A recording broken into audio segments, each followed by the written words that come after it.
সুপ্রিয় শিক্ষার্থী বন্ধুরা, সালামু আলাইকুম। আমি তোমাদের সাথে আছি মোহাম্মদ আসাদুজ্জামান শান্ত। আমরা আলোচনা করছিলাম যোগজীকরণ নিয়ে, এবং এটা হচ্ছে আমাদের রিপ্লেসমেন্ট মেথড যে টাইপ 4টা আমরা দেখতেছিলাম, এই টাইপ 4 এর লাস্ট লেকচার। তো এখানে একটা ম্যাথ দেওয়া হলো, integration of x divide by root over of 1 minus x dx এর যোগজ নির্ণয় করো। তো স্বভাবতই যেহেতু রুট ওভার আছে এবং এর ভিতরে একটা বহুপদী আছে, সো এই জন্য আমাদের মনে হতে পারে এখানে যে এটা হয়তো বা হচ্ছে টাইপ 4 এর ভিতরে পড়বে বা টাইপ 4 এর আওতাভুক্ত হবে। কিন্তু আবার আমাদের এটাও মাথায় রাখতে হবে যে আমাদের যে টাইপ 4 এর যে 3টা বেসিক কেস ছিল, সেই কেসগুলোর কোথাও কিন্তু এখানে উপরে অর্থাৎ লবে কিন্তু কোথাও এক্স ছিল না বা কোনো ধরনের কিছু থাকতে পারবে না। লবের এখানে অলওয়েজ 1 থাকতে হয়। তো আমি এর আগের লেকচারে একটা ম্যাথ করিয়েছিলাম যেখানে এখানে হচ্ছে অন্য কিছু ছিল এবং সেটাকে আমরা রিপ্লেস করেছিলাম। এই জন্য আমরা প্রথমত কি করব, এই জিনিসটাকে রিপ্লেস করব। এখন আমরা যদি শুধুমাত্র 1 মাইনাস এক্সটাকে যদি রিপ্লেস করি অন্য কিছু দিয়ে, অর্থাৎ 1 মাইনাস এক্সটাকে যদি আমি জেড ধরি, তাহলে দেখবা যে 1 মাইনাস এক্সকে যদি আমি জেড ধরি, তাহলে সেক্ষেত্রে এই সেম জিনিসটাই চলে আসে, অর্থাৎ এই টাইপের ফর্মেটেই চলে আসে। তাই আমাদেরকে যে কাজটা করতে হবে, আমাদের root over of 1 minus x সহকারে আমরা জেড যদি ধরি, তাহলে হয়তো অন্য কিছু আসতে পারে। তাহলে সেক্ষেত্রে দেখি আমরা কি আনতে পারি। আমরা যখন হচ্ছে এই জিনিসটাকে ধরবো জেড, অর্থাৎ root over of 1 minus x যখন আমি জেড ধরবো, তখন হচ্ছে আমাদের মাথায় প্রথমেই একটা জিনিস খেয়াল রাখতে হবে, এখানে এক্সটাকে রিপ্লেস করতে হবে, ডিএক্সটাকেও রিপ্লেস করতে হবে। তাহলে আমার যেহেতু হচ্ছে এখান থেকে ডিরেক্ট যদি আমি এখানেই যদি ডিফারেন্সিয়েশন করা শুরু করি, তাহলে দেখো এখানে আসবে হচ্ছে 1/2 root over of 1 minus x চলে আসবে। কিন্তু এরকম কোনো কিছু কিন্তু এখানে নাই, তাই না? তো এই জন্য আমরা আপাতত ডিফারেন্সিয়েশনটা অফ রাখবো। অফ রাখার পরে আমাদের যেহেতু এখানে এক্স এর মানটা লাগবে, সো আমি এখান থেকে এক্সটাকে এমনভাবে হচ্ছে এক্স এর মানটাকে বের করবো যাতে এক্সটাকে এক পাশে রাখতে পারি এবং বাকিগুলোকে অন্য পাশে নিয়ে যেতে পারি। তো এই কাজটা করার জন্য কিন্তু প্রথমে রুটটাকে মুক্ত করে ফেলতে হবে। তো আমি এই জন্য কি করতে পারি, এখানে উভয় পক্ষকে আমরা রুট মুক্ত করার জন্য কি করব, বর্গ করব। তাহলে আমরা এরকম পাই 1 minus x equal to Z square পাই। এবার হচ্ছে এক্সটাকে এক পাশে রেখে বাকি টার্মগুলোকে অন্য পাশে নিয়ে যাওয়া।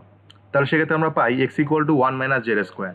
তাহলে এবার কিন্তু আমি এক্স এর জায়গায় 1 মাইনাস জেড স্কোয়ার ডিরেক্ট লিখে দিতে পারবো। এবার আমাদের ডিএক্স এর মানটাও কিন্তু আমাদের লাগবে। এবার আমি যদি এখানে ডিফারেন্সিয়েট করি, তাহলে সেক্ষেত্রে দেখো এখানে এক্সটাকে ডিফারেন্সিয়েট করলে 1 চলে আসতো। আর যদি হচ্ছে আমরা 1 মাইনাস জেড স্কোয়ারকে ডিফারেন্সিয়েট করি, তাহলে আসবে হচ্ছে 1 এর কারণে 0। আর মাইনাস 2z-কে যদি আমি করি, তাহলে সেক্ষেত্রে মাইনাস 2z ডিজেড আসতো। অ্যাকচুয়ালি ডিজেড বাই ডিএক্স আসতো, সেই ডিএক্সআই কিন্তু এই পাশে চলে আসলো। এই জন্য হচ্ছে তোমার ডিএক্সটা এখানে ডিরেক্ট লিখেছি আমরা। তাহলে আমরা এক্স এর মানটাও এখানে ইনপুট দিব, আমাদের ডিএক্স এর মানটাও এখানে ইনপুট দিব, আর root over of 1 minus x এর বদলে জেড লিখবো। তাহলে এই কাজগুলো যদি আমি করি, তাহলে আমরা এরকম একটা জিনিস পাবো যে 1 minus z square into minus 2z dz divide by z. এবার তোমরা দেখো খেয়াল করে, এই জেড আর এই জেড কিন্তু কাটাকাটি চলে যায়। আর এই মাইনাস 2টা হচ্ছে যেহেতু কনস্ট্যান্ট, সেই মাইনাস 2টাকে আমরা কি করতে পারি, বাহিরে নিয়ে যেতে পারি। তাহলে আমরা মাইনাস 2টাকে যদি বাইরে নিয়ে যাই এবং কাটাকাটি করলে আমাদের ভিতরে থাকবে হচ্ছে 1 মাইনাস জেড স্কোয়ার আর ডিজেড থাকবে। এখন দেখো এটা কিন্তু একদম সিম্পলিফাই করে দেওয়া হয়ে গেল, অর্থাৎ তোমার এখানে কিন্তু আর কোনো ধরনের রুট যুক্ত কিছু নাই, কিছুই কিন্তু নাই। সো আমি এটাকে একদম লিনিয়ার প্রপার্টি যদি অ্যাপ্লাই করি, তাহলে সেক্ষেত্রে 1টাকে ইন্টিগ্রেট করলে আসবে হচ্ছে জেড, আর জেড স্কোয়ারকে ইন্টিগ্রেট করলে আসবে জেড টু দি পাওয়ার 3/3। তাহলে এই কাজটাই আমরা এখানে করলে যদি এরকম আসে, এখানে 1 এর বদলে আসলো জেড, এবং এখানে জেড স্কোয়ারকে ইন্টিগ্রেট করলে আসবে z to the power 3 divide by 3 plus c আসলো। এখন তোমরা জানো যে জেড এর মান কিন্তু কত ছিল, জেড এর মান কিন্তু ছিল root over of 1 minus x. তাহলে এবার কিন্তু জেড এর মানটা এখানে বসিয়ে দিতে হবে।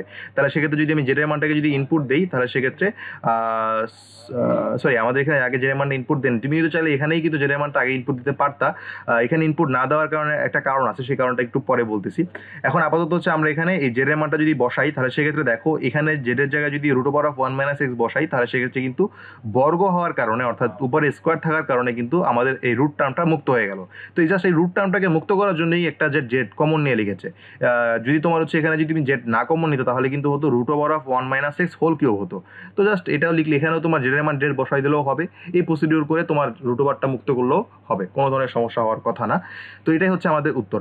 কিন্তু তাহলে এখানে আসলে বেসিকে যে আমাদের বলে যে আমাদের যে সূত্র অ্যাপ্লাই করতে হয়, বেসিক যে 9টা সূত্র, কিন্তু এই সূত্র কিন্তু কোথাও প্রয়োগ করতে হয়নি। আসলে প্রকৃতপক্ষে এই ম্যাথটা টাইপ 4 এর আওতাভুক্ত ছিল না। অর্থাৎ আমাদের যে বেসিক টাইপটা আমরা দেখেছিলাম, রুট ওভার যুক্ত টার্মগুলো থাকে, এগুলোর ভিতরে কিন্তু এই ম্যাথটা পড়ে না। কিন্তু তোমাদের কনফিউজ করার জন্য হয়তো অনেক ক্ষেত্রে এরকম ম্যাথ থাকতে পারে, এবং তোমরা হয়তো রুট ওভার থাকার কারণে হয়তো মনে করে ফেলতে পারো যে হয়তো এটা টাইপ 4 এর আওতায় পড়বে, অর্থাৎ ওই যে 9 লস অফ রিপ্লেসমেন্ট মেথড, দুইটা বর্গের যোগফল আকারে বা বিয়োগফল আকারে প্রকাশ করতে হবে, এরকম হয়তো তোমরা মনে করতে পারো। বাট না, এরকম সবসময় যে হবে তা না। সো তোমাদেরকে ম্যাথ বুঝে ডিসিশন নিতে হবে যেটা আমরা কোন ফরম্যাটে করব। অনেকের ক্ষেত্রে হয়তো মনে হতে পারে যে এরকম এইখানেই আলটিমেটলি হচ্ছে আমাদের এখানে এক্স স্কোয়ার যেহেতু টার্ম যেহেতু নাই, তাহলে সেক্ষেত্রে হয়তো বা আমাদের এখানে টাইপ 4টা কিভাবে অ্যাপ্লাই করতে পারবো। কিন্তু আসলে টাইপ 4 এর ভিতরেই পড়ে না, এই জিনিসটা হয়তো তোমাদের মাথায় আসবে না। সো এই জিনিসগুলো অবশ্যই তোমরা মাথায় রাখবে। তো আমরা এবার একটা স্পেশাল কেসে চলে যাবো। স্পেশাল কেসটা হচ্ছে আমাদের লাস্ট একটা ম্যাথ। সেই স্পেশাল কেসটাতে আমরা চলে যাচ্ছি। এটা হচ্ছে গিয়ে integration of cos x dx divide by 3 cos square x এর যোগজ তোমাকে নির্ণয় করতে হবে, এবং এটা খুবই ইম্পর্টেন্ট একটা ম্যাথ। কারণ দেখতে পাচ্ছ এখানে তোমার ত্রিকোণমিতি চলে এসেছে। ত্রিকোণমিতি চলে আসা মানেই তোমাকে হচ্ছে অবশ্যই খেয়াল রাখতে হবে এখানে ত্রিকোণমিতিক যে ফর্মুলাগুলো তোমার জানা ছিল এবং ইন্টারে উঠে যেগুলো জানবা বা জানছো অলরেডি, সেগুলো অলওয়েজ তোমাকে মাথায় রাখতে হবে। কোনটা কখন অ্যাপ্লাই করতে হবে তুমি নিজেও বুঝতে পারবে না। সো এই জন্য ত্রিকোণমিতির সূত্রগুলো যদি তোমার অনেক বেশি মুখস্থ থাকে বা ত্রিকোণমিতির সূত্রগুলো যাতে তোমার অনেক বেশি দখলে থাকে। সো এবার আমাদের যে কাজটা করতে পারি আমরা, এখানে তো দেখতে পাচ্ছি যে এখানে সামথিং একটা কিছু আছে যে এক্স স্কোয়ার বা মানে বর্গ যেহেতু আছে, তার মানে সেক্ষেত্রে তুমি বলতে পারো যে টাইপ 4 এর আওতার ভিতরে পড়বে। কিন্তু দেখো উপরে কিন্তু cos x আছে, উপরে cos x টা কিন্তু থাকতে পারবে না, বা উপরে কিন্তু 1 থাকে সাধারণত। তো আমাদেরকে এমনভাবে রিপ্লেস করতে হবে যাতে করে উপরে 1 চলে আসে এবং নিচে বর্গযুক্ত টার্ম চলে আসে টাইপ 4 এর জন্য আর কি। তাহলে আমরা কি করতে পারি, আমরা যদি হচ্ছে টাইপ 3 এর দিকে যাই বা টাইপ 2 এর দিকে যাই, যদি অন্য রিপ্লেসমেন্ট মেথডগুলো যদি প্রয়োগ করার চেষ্টা করি, যদি আমরা টাইপ 3 তে দেখি তাহলে দেখো টাইপ 3 আমাদেরকে বলতো যে একটা অংশের ডিফারেন্সিয়েশন আর একটা কিনা। দেখো cos x এর ডিফারেন্সিয়েশন কিন্তু cos x হতে পারে না, তাই না? আবার দেখো 3 এর ডিফারেন্সিয়েশনও কিন্তু cos x হতে পারে না। তাহলে সেক্ষেত্রে কিন্তু ওই টাইপটা ফলো করতে পারতেছি না আমরা। কিন্তু তুমি যদি একটু চালাক হও তাহলে জিনিসটা করবা, এই cos স্কোয়ার এক্সটাকে একটু ভেঙে নিবা। এই cos স্কোয়ার এক্সটাকে ভেঙে কি লিখতে হবে, cos স্কোয়ার এক্সটাকে ভেঙে 1 মাইনাস সাইন স্কোয়ার এক্স কিন্তু আমরা লিখতে পারি। এবার আমরা যে কাজটা করতে পারি, আমরা যদি সাইন এক্সকে যদি জেড ধরি বা সাইন এক্স টার্মটাকে যদি আমরা জেড ধরি, তাহলে কিন্তু সাইন এক্সের ডিফারেন্সিয়েশন কিন্তু cos x, এবং সেই cos xটা dx এর সাথে গুণ আকারে আছে। তাহলে কিন্তু টাইপ 3 কিন্তু এখানে অ্যাপ্লাই করা পসিবল হচ্ছে। সো আমাদের যে কাজটা করতে হবে, আমরা এখানে এটাকে যোগ করে 4 লিখলাম আর এটাকে এখানে সাইন এক্স স্কোয়ার এক্স হিসাবেই লিখে দিলাম। এবার আমাদের কাজ হচ্ছে এখানে কি করা, সাইন এক্সটাকে হচ্ছে জেড ধরা। তাই সেক্ষেত্রে ধরি আমরা sine x equal to z. এবার আমাদের কাজ হচ্ছে উভয় পক্ষে হচ্ছে কি করা, উভয় পক্ষে ডিফারেন্সিয়েট করা।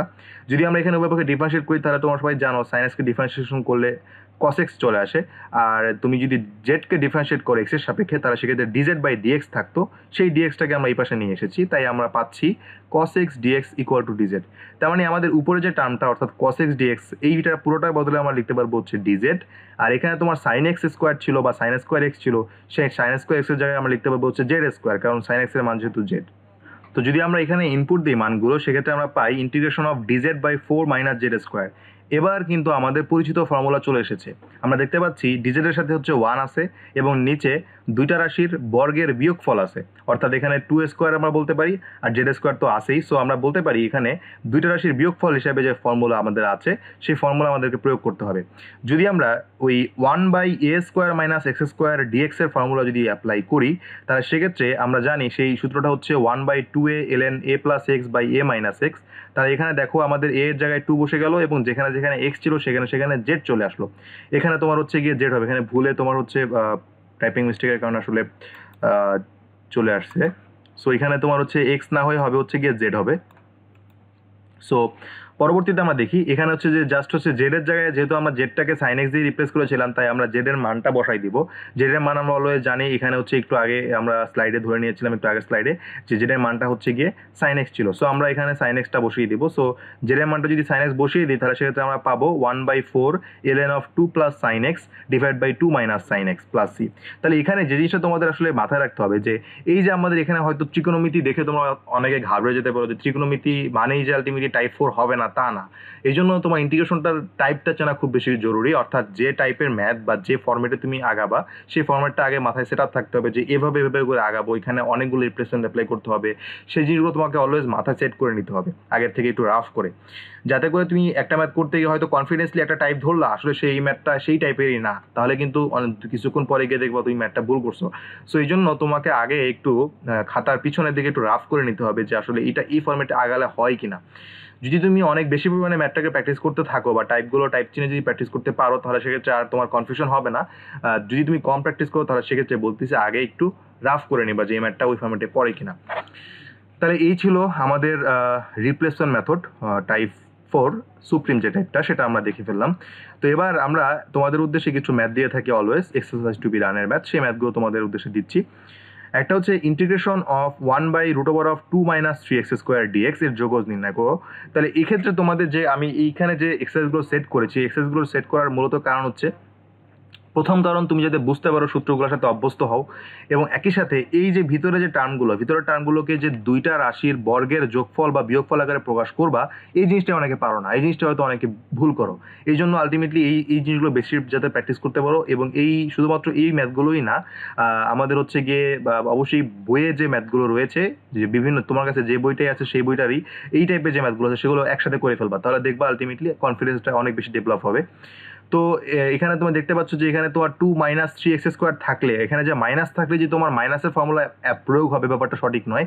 অনেক সময় দেখবা এখানে মাইনাস থাকার পরও তোমার হচ্ছে তুমি হচ্ছে যোগ মানে দুইটা রাশির বর্গের বিয়োগফল আকারে প্রকাশ করতে পারতেছো না, তোমাকে হয়তো দুইটা রাশির বর্গের যোগফল আকারে প্রকাশ করতে হচ্ছে, এরকম হয়তো অনেক ক্ষেত্রে অনেক সময় ফেস করবা। সো সব কিছুই আসলে ডিপেন্ড করে ম্যাথের উপরে, so math to math vary করবে। সো এই টাইপের ম্যাথগুলো তোমার অবশ্যই সলভ করবা। সো এইটা যদি তুমি সলভ করো তাহলে এরকম একটা উত্তর পাবা, 1/√3 sin inverse √3x/√2 + c।